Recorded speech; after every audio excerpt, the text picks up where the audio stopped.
TV fame Sameera ఒక అబ్బాయికి birthday wish చెప్పమంటే ఏకంగా లవ్లో పడేసి తనతో తిప్పుకుంటోంది అని పరిశ్రమ చెవులు కొరుక్కుంటోంది. పక్కనే ఉన్నా ఇలా చేస్తుంది అని నేను ఊహించలేదు అని సనా అనటం కొసమెరుపు. అసలు సంగతి ఏంటంటే సనా సమీర ఒకరోజు షూటింగ్లో ఉండగా ఆ రోజు సనా కొడుకు బర్త్డే. సనా ఫోన్ చేసి విష్ చేసింది.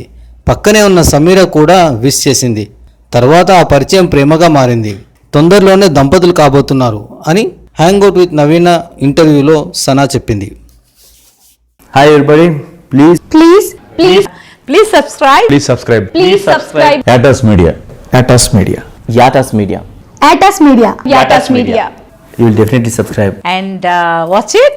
You will enjoy. Thank you.